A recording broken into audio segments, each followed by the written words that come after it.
Gros secret pour la rue dans le conflit pays Ukraine avec la Russie. Ou pour le saisir tenter.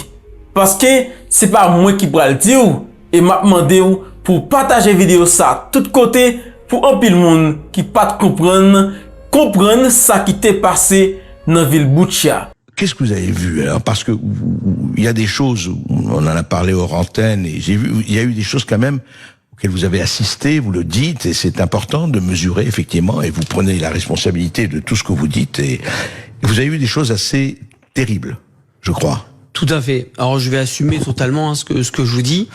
Moi, sur place, j'ai été témoin de crimes de guerre. J'ai vu beaucoup de crimes de guerre. Les seuls crimes de guerre que j'ai vus pendant les jours où j'étais sur place ont été perpétrés par des militaires ukrainiens. Et non pas par des militaires russes. Ce qui ne veut pas dire que, veut pas dire exactement, voilà, j'allais venir, qu'il n'y a pas de crimes de guerre russes, mais il y en a aussi au niveau ukrainien. Vous avez assisté. Et on n'en parle pas. Ouais. C'est ça, moi. Quand je suis rentré en France, j'ai été extrêmement choqué, même des personnes qui sont invitées sur les plateaux télé à droite à gauche. 80% de ces personnes-là ne sont pas allées au moment où il y a la guerre et se permettent de parler, etc. Ça m'insupporte. Parce que entre ce que je vois et ce que j'entends sur les plateaux télé et ce que j'ai vu sur place, il y a une autoroute. Pour moi, c'est abominable. Je vais par exemple parler des militaires Azov. Les militaires Azov, à la base... Mais vous avez vu où ils sont partout? Ils sont partout. Ah, pas seulement à Azovstal ou etc. Même à Lviv. Ils sont même à Lviv, à l'ouest. Oui. Ils ont leur scratch, avec vous savez, le beau scratch néo-nazi, ça se tient aussi à le dire. Pour moi, ce qui me choque énormément, c'est que l'Europe donne quand même de l'armement à des militaires, pour moi, néo-nazis, avec un sigle néo-nazi. On n'en parle pas, il suffit de regarder. C'est un ancien sigle SS qui est brandi partout en Ukraine et ça pose, on le voit partout. Partout, et ça ne pose aucun problème. Moi, j'ai travaillé avec ces gens-là, je leur ai donné des médicaments, etc. Vous savez quelles étaient leurs conversations devant moi? Parce que je comprends un petit peu l'ukrainien et le russe et beaucoup parlent anglais. Ils rigolaient de se dire que s'ils croisaient des juifs ou des noirs, qu'il les dépecerait. Ah, carrément. Voilà ce qu'ils disaient devant vous. Voilà ce qu'ils disaient devant moi, et c'était leur conversation qui les faisait vachement rigoler. Voilà ce qu'ils disaient sur les juifs et sur les noirs. Ça, c'est la première chose. Ça, moi, je pouvais pas cautionner, mais sur place, je pouvais pas faire grand-chose. Et qu'est-ce que vous avez vu? Vous dites que vous avez assisté. J'ai vu donc des militaires russes qui ont été capturés et qui ont été donc du coup déjà bien malmenés. Et qui ont été, on va dire, attachés. Et en fait, on était dans une sorte de hangar, et ces militaires russes qui ont été capturés arrivaient dans des petites fourgonnettes par 3 ou par 4. À chaque fois qu'ils faisaient descendre ces militaires, les militaires Azov ukrainiens leur demandaient qui est l'officier, qui est l'officier. Je vais vous expliquer pourquoi. Ou ils répondaient pas, ou ils répondaient. Chaque militaire qui descendait de cette fourgonnette se prenait une balle de Kalachnikov dans le genou, alors qu'ils étaient sans défense et qu'ils étaient attachés. D'accord. Ce que je suis en train de vous dire là, j'ai des vidéos qui l'attestent. Sinon, je me permettrais pas de sortir des trucs pareils. J'ai des vidéos où on montre des militaires russes en train de se prendre des balles dans le genou. On sait pas trop pourquoi, parce qu'ils répondent pas à des questions. Et les gens qui avaient le malheur donc de dire c'est moi l'officier se prenaient une balle dans la tête. Voilà comment ça se passe à Boutcha. Voilà comment ça se passe en Ukraine, du moins pour le bataillon ukrainien Azov. Ils pourront dire ce qu'ils veulent. Moi, j'étais là, j'ai vu ce qui s'est passé. Tout ça, on n'en parle pas. C'est vraiment... Je vais vous raconter encore quelque chose de beaucoup plus grave. Vous avez des bombardements tout le temps, on voit à la télé, etc. J'ai vu donc des journalistes américains. Il y a des bombardements qui atterrissent dans un petit parc que vous avez dû voir à côté de Boutcha, entre Boutcha, à l'est de Boutcha. D'accord. Et ces Américains donc font une vidéo et disent ben voilà, c'est les bombardements russes, ça atterrit dans un parc, c'est inadmissible et tout. Je vais les voir, je dis mais pourquoi vous dites ça, etc. et tout. On m'a dit mais c'est pas grave, ça fera des images. Et vous savez ce que c'était ces bombardements? En fait, vous avez des petits obus. Donc vous aviez, si vous voulez, une cible qui était russe à l'époque, il y a quelques semaines, et vous aviez donc une équipe d'Azov avec qui j'étais, qui était en train de régler donc des petits mortiers pour envoyer des obus qui se règlent, si vous voulez, avec des petites à la main, d'accord. Et en fait, ça avait été mal réglé. Et ça arrive une fois sur 2, une fois sur 3. Donc ces obus, au lieu d'atterrir à 100 mètres plus loin où il y avait justement les militaires ou du matériel russe, atterrit dans le petit parc. Et on fait passer ça pour des obus russes. Ouais. Au bout d'un moment, faut arrêter. Et je vais vous rappeler une règle simple de la guerre. Vous avez par exemple les Ukrainiens, les Russes, qui se tirent dessus, d'accord? Je vous donne un exemple simple. Vous êtes en plein dans la ville, ils se tirent dessus, ils s'envoient des obus. Dans les deux sens. Si les Ukrainiens ratent leur cible, l'obus va atterrir où? Pas sur les Russes. Donc dans une maison ou dans un bâtiment ukrainien. Et la même chose, bien sûr, pour les Russes. Bien sûr. Pourquoi on ne parle pas de ça? Et donc tous les bombardements, toutes les bombes, tous les obus qui atterrissent à Boutcha, à Kiev, etc., c'est du russe. Il faut arrêter. Oui, il faut un petit peu réfléchir. Il y a des deux côtés, les crimes se font des deux côtés. Mais bien sûr, et encore autre chose. Et là, je vais enfoncer le clou, mais c'est pas grave, j'en assumerai les conséquences. J'étais à Lviv, j'étais à l'hôtel, il y a eu des bombardements.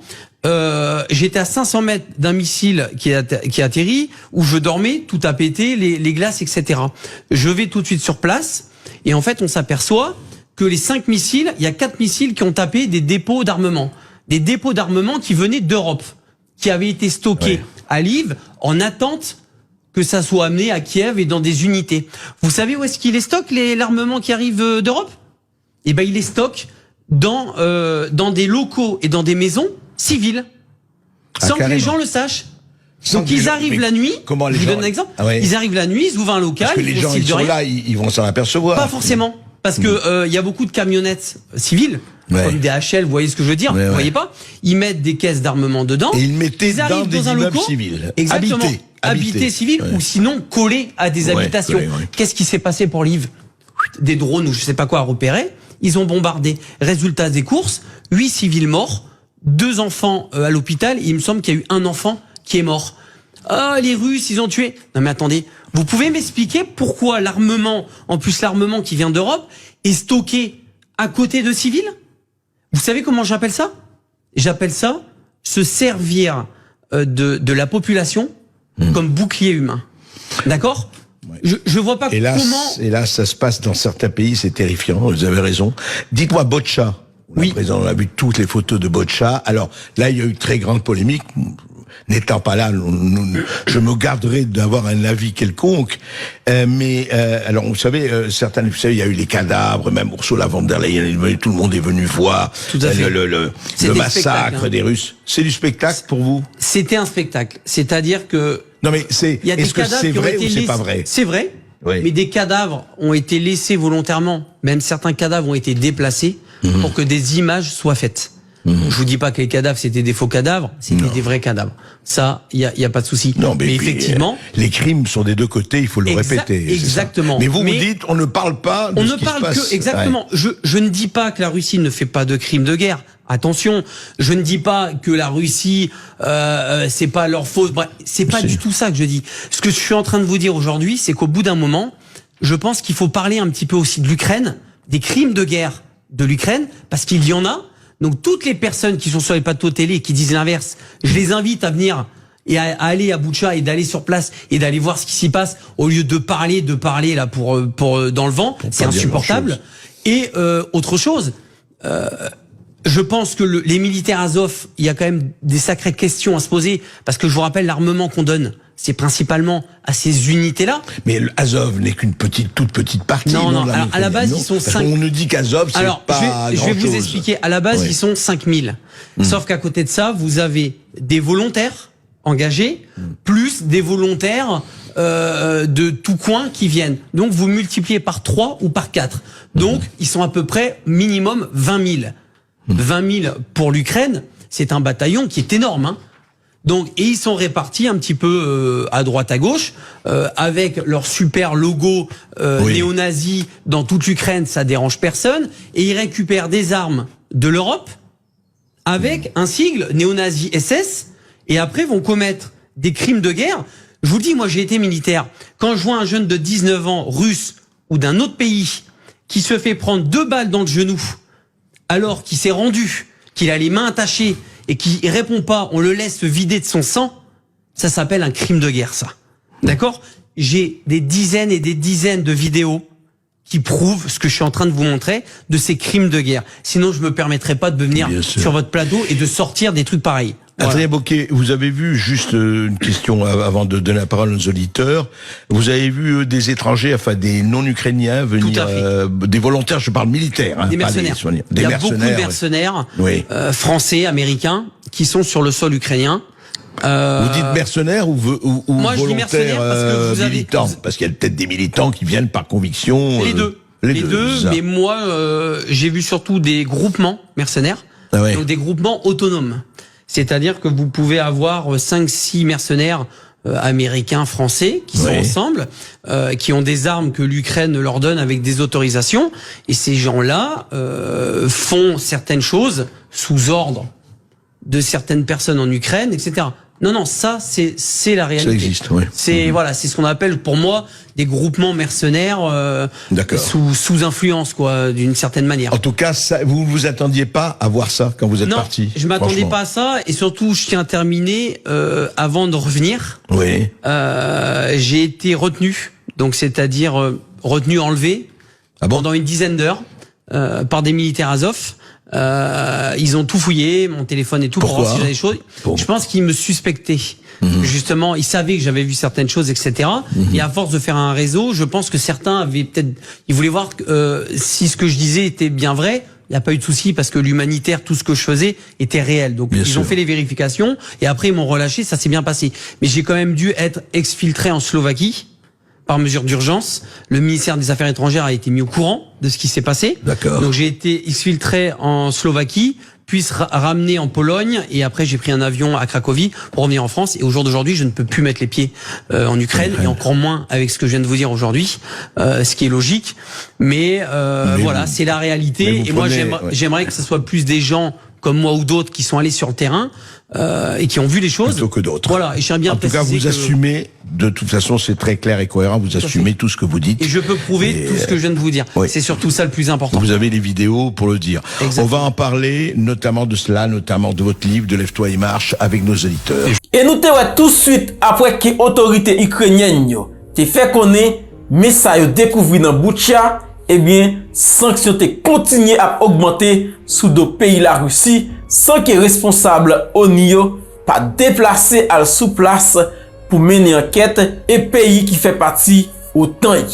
Eh bien, c'est sanctions qui augmentent sous pays la Russie. Actuellement, la Russie a plus passé 10 000 sanctions sous doli.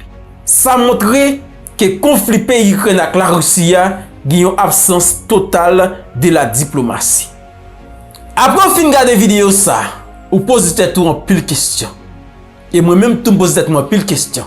Et pas mes questions que vous pas rater pour pas poser tout, qui ça pays qui fait partie Occident yo pour le dire. Après que journaliste ça filme te vérité ça yo dehors. Soldats ukrainiens yo éliminé en pile soldats russes qui te rend tête yo dans Boucha. Et c'est cause dossier Boucha ça que Joe Biden te traité Vladimir Poutine de criminel de guerre. Et kounya les preuves ça yo fin prend la vie. Ouais journaliste ça li gen bagay nan men pour li faire cob. Li sacrifier ville, heureusement li pa gen qui rivel, et bien monsieur ça pour al calési en pile monde. En pile monde qui yo t'a caché vérité. Et partager vidéo ça pour un pile média haïtien capable. Les que soldats ukrainiens yo détruit le matériel l'armée russe dans le pays Ukraine, et bien ça fait la une des journaux. Tout côté parler de lui. Les que soldats russes détruit matériel l'armée ukrainienne, ou pas presque entendre ça parler. C'est une raison moi-même, moi cherche ça qui en pile dans les médias yo a caché pour nous capable connaître vérité. Parce que nous devons comment ça a passé, même les moi-même, moi pas sur le terrain. Et même les sur le terrain, moi pas connaître toute bagaille. Parce que c'est vraiment dangereux. Et attaque pas fait dans un seul ville, il fait plusieurs côtés dans le pays Ukraine. Là où je n'y a monde qui cherché qu'a faire découvrir cette bagaille, c'est encourager. C'est une raison, m'a prédire l'autre fois, quittez like, partager, abonner sur quoi abonner. Bonjour, bonsoir, c'était avec vous Vagens, à tout à l'heure.